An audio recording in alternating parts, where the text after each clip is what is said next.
Everyone, welcome to my class. तो आज की क्लास में हम लोग कॉन्स्टिट्यूशनल डिज़ाइन के लास्ट जो टॉपिक बचा है इंस्टीट्यूशनल डिज़ाइन के बारे में डिस्कस करेंगे। इससे पहले की क्लास में हम लोग guiding values of the Indian constitution के बारे में ऑलरेडी डिस्कस कर चुके हैं। तो आज देखते हैं इंस्टीट्यूशनल डिज़ाइन जो है वो क्या है। तो जो कॉन्स्टिट्यूशन है वो खाली वैल्यूज और फिलोसॉफी का स्टेटमेंट नहीं है, मतलब उसमें खाली वैल्यूज और फिलोसॉफी के बारे में नहीं लिखा गया है।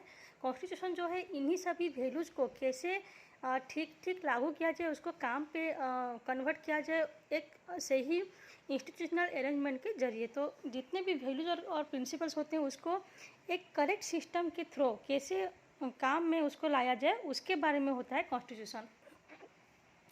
तो हमारा जो कॉन्स्टिट्यूशन होता है वो बहुत ही लंबा होता है, डिटेल कॉन्स्टिट्यूशन होता है, इसलिए उसको सबसे रिटन वर्ल्ड का लॉन्गेस्ट रिटन कॉन्स्टिट्यूशन बोला जाता है, क्योंकि ये जो है बहुत ज़्यादा लंबा है और उसको पूरे डिटेल में लिखा गया है। तो इसलिए इस कॉन्स्टिट्यूशन को जो है बीच बीच में अमेंड करना ज़रूरी है, क्योंकि जो जिस समय जो लीडर कॉन्स्टिट्यूशन लिख रहे थे उन्होंने ये सोचा था कि कॉन्स्टिट्यूशन जो है वो लोगों के उनके आशा, उनकी इच्छा और जो सोसाइटी में चेंज है उनके अनुसार होने चाहिए, ना कि ये जो है एक बार लिख दिए तो वो पूरा पत्थर की लकीर हो गया, या फिर उसको हम लोग चेंज नहीं कर सकते या फिर उसमें कोई बदलाव नहीं ला सकते।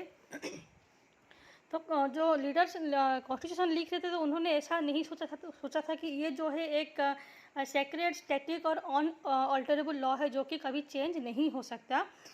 तो उन्होंने एक ऐसा प्रोविज़न बनाया, ऐसा प्रावधान बनाया जिसमें कि वो चेंज जो है सोसाइटी के हिसाब से चेंज कर रहे हैं, मतलब सोसाइटी में जो बदलाव आ रहे हैं उनके हिसाब से ही कॉन्स्टिट्यूशन में भी थोड़े बहुत चेंज लाया जाए, ये प्रोविज़न से वो बनवाए थे।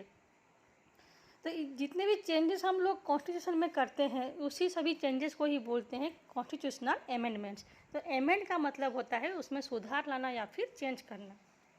तो हमारा जो कॉन्स्टिट्यूशन है वो इंस्टीट्यूशनल अरेंजमेंट के बारे में बहुत ही अच्छे से डिस्क्राइब करता है लीगल लैंग्वेज में। तो हम लोग अगर ये चैप्टर तुम लोग पहली बार पढ़ रहे हो तो उसमें कॉन्स्टिट्यूशनल अरेंजमेंट के बारे में तुम लोग को उतना नॉलेज यहाँ पे नहीं दिया गया है। तो जब आगे तुम लोग पढ़ोगे आगे के चैप्टर्स में तो जितने भी कॉन्स्टिट्यूशन प्रोविजंस हैं तो उसको कैसे इंस्टीट्यूशनल अरेंजमेंट के जरिए लागू उसको काम पे इनेक्ट किया जाता है, उसके बारे में तुम लोग बाकी के चैप्टर्स में पढ़ोगे। तो जो कॉन्स्टिट्यूशन है वो हमें यहाँ पे ये बोलता है कि हमें अपना रूलर्स चूज करने का परमिशन देता है, और जो रूलर्स हम लोग चूज करते हैं उनके पास कितने पावर्स होने चाहिए, उस पावर्स का यूज वो कहाँ कहाँ कर सकते हैं, और उनके कुछ लिमिट्स भी होते हैं, मतलब वो अपने पावर का मिसयूज कहाँ पे नहीं कर सकते। तो उसके बारे में जो है कॉन्स्टिट्यूशन क्लियरली स्पेसिफाई करता है।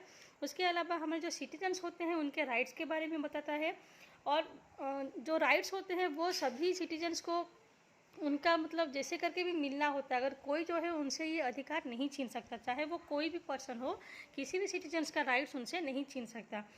तो जो बाकी के 3 चैप्टर्स बचे हैं इस बुक का, वो इन्हीं सभी इंस्टीट्यूशन के कॉन्स्टिट्यूशनल जो इंस्टीट्यूशन है उन्हीं के बारे में बताता है कि कैसे इन सभी राइट्स या फिर जो गवर्नमेंट्स के पावर्स होते हैं उनको कौन कौन से इंस्टीट्यूशनल अरेंजमेंट के जरिए लागू किया जाएगा, उसके बारे में तुम लोग बाद में पढ़ोगे।